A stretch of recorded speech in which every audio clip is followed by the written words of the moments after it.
Hola a todos, mi nombre es Henry Sierra, estudiante de Derecho en la Universidad Javeriana, y el día de hoy vamos a hablar acerca de las medidas cautelares. Es un tema muy relevante en el ámbito procesal. Sigue viendo el video.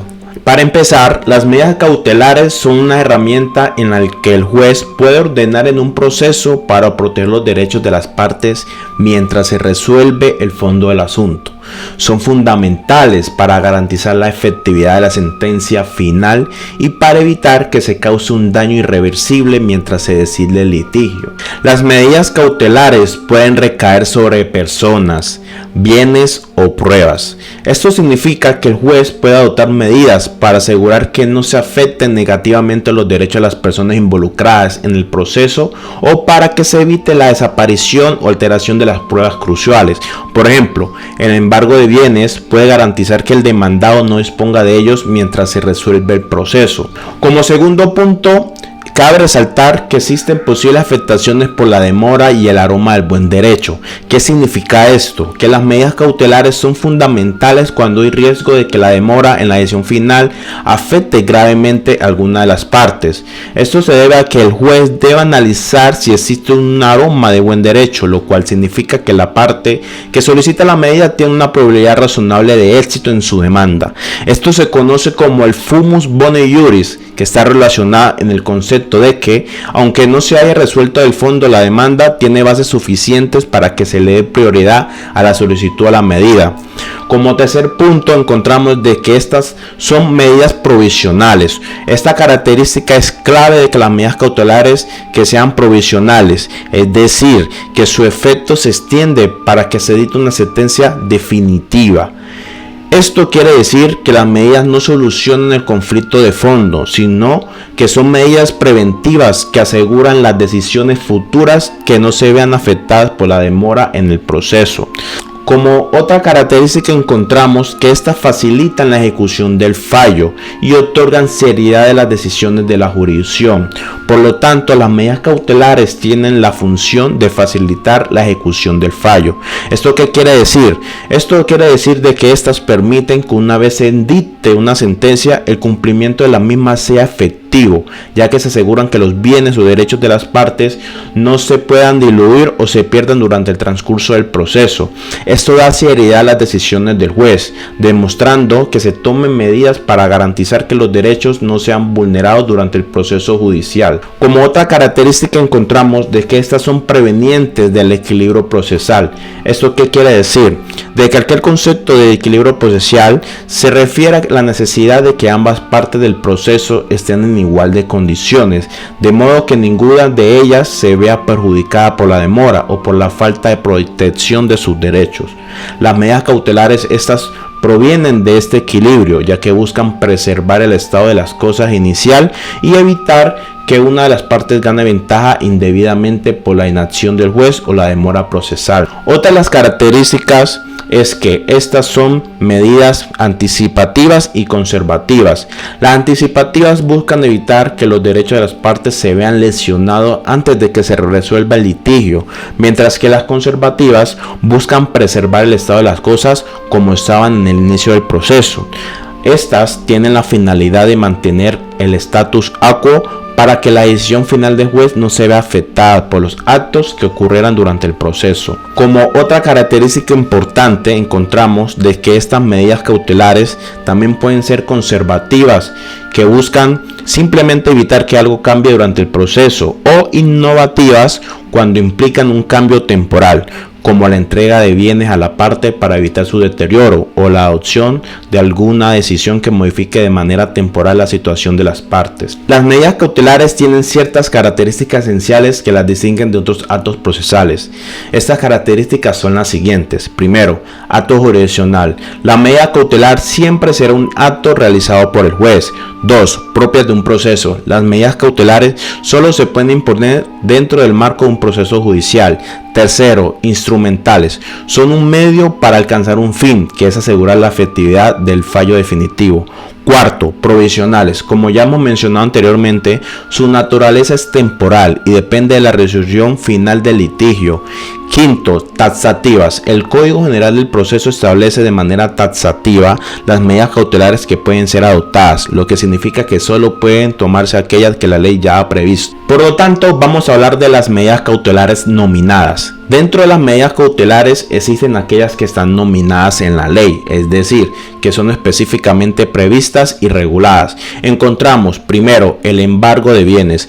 El embargo es una medida cautelar que se utiliza para asegurar bienes del demandado con el fin de garantizar que, en caso de que la sentencia sea favorable al demandante, existe una garantía material sobre la cual se puede ejecutar la decisión.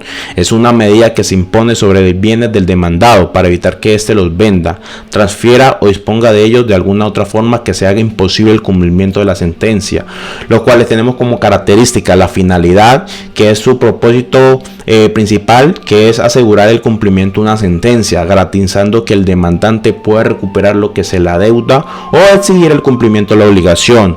2. Bienes sujetos. Los bienes que pueden ser embargados son aquellos que el demandado tiene en propiedad y que pueden ser vendidos o subastados para cubrir la deuda. Pueden incluirse bienes muebles como un automóvil, una maquinaria, unos muebles, etcétera, o inmuebles que son las casas, terrenos, etcétera. Y por lo tanto, una de las características principales tenemos la jurisdicción. El embargo es un acto jurisdiccional que puede ser ordenado por un juez, quien luego de analizar la solicitud de la parte interesada determina si la medida es procedente y cuál es el bien que será embargado. Tenemos un ejemplo, lo cual imagínense que Carlos, un empresario que está siendo demandado por Luis debido a un incumplimiento de contrato.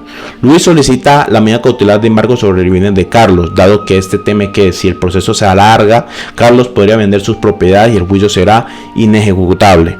El juez, tras evaluar la solicitud y los elementos probatorios, decide embargar un vehículo de tipo de lujo de Carlos como garantía para el cumplimiento de la sentencia. Esto tenemos como una base legal que está regulado entre los artículos 590 del Código General del Proceso, que establece las condiciones y procedimientos para emisión de esa medida cautelar. Encontramos otra medida cautelar, el secuestro de bienes. El secuestro es una medida cautelar que implica la retención o aprehensión física de un bien que se ha involucrado en el litigio. A diferencia del embargo, el secuestro no se limita solo a la anotación sobre un bien, sino que incluye la toma física del bien por parte de una autoridad competente o un depositario judicial, con el fin de preservarlo en su estado actual mientras se resuelve el proceso.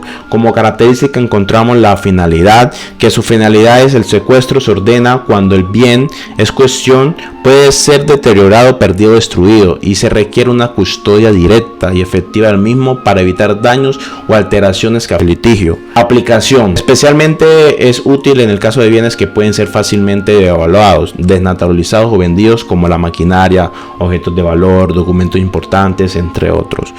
Tiene como característica la jurisdicción. Al igual que el embargo, el secuestro debe ser ordenado por un juez.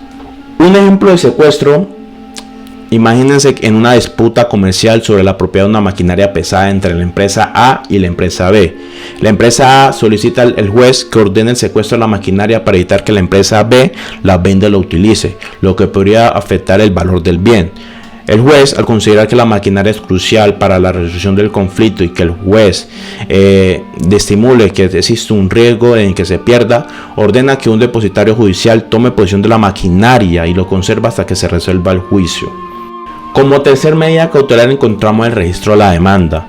El registro de la demanda es una medida cautelar que se utiliza para dar publicidad a la existencia de un litigio relacionado con un bien específico.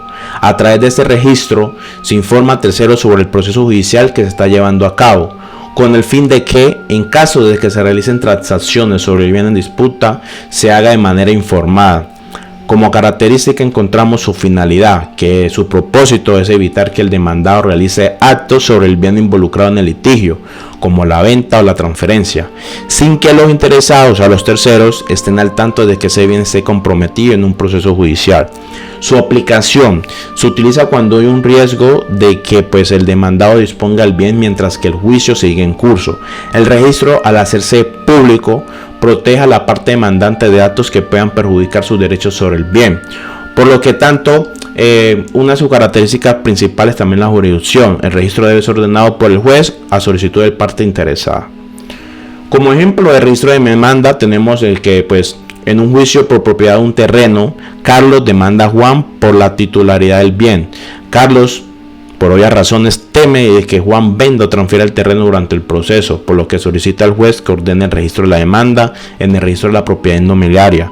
De esta manera, cualquier posible comprador de la propiedad será notificado de que el bien está siendo disputado judicialmente. Por último, no podemos dejar por fuera las medidas cautelares innominadas. En algunos casos, el juez puede ordenar medidas cautelares que no están específicamente nominadas en la ley, es decir, que no tienen un nombre o clasificación específica. El artículo 590 del Código General del Proceso establece que el juez podrá imponer medidas cautelares innominadas siempre que, primero, por petición de parte, la parte interesada debe solicitar la medida. 2. Razonabilidad y eficacia. La medida debe ser razonable y eficaz para proteger el derecho que se solicita. 3.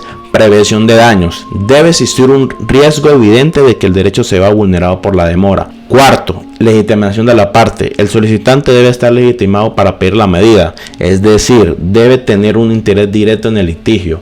5. Fumus bone iuris. Existe una alta probabilidad de que la parte tenga éxito en el litigio.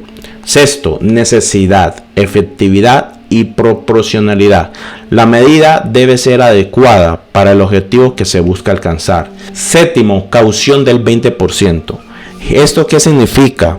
Generalmente se requiere que la parte que solicita la medida preste una caución que garantiza que no se causará daño a la otra parte. La caución será del 20% de las pretensiones.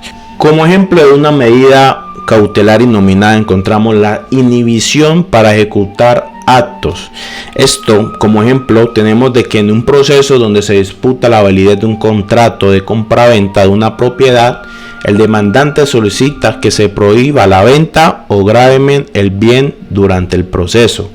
¿Esto qué quiere decir? Que el juez puede imponer la medida cautelar de inhibición para ejecutar actos sobre el bien, con el fin de que la parte demandada no enajene el bien antes de la sentencia. Para concluir, las medidas cautelares son instrumentos procesales para proteger los derechos de las partes durante un proceso judicial.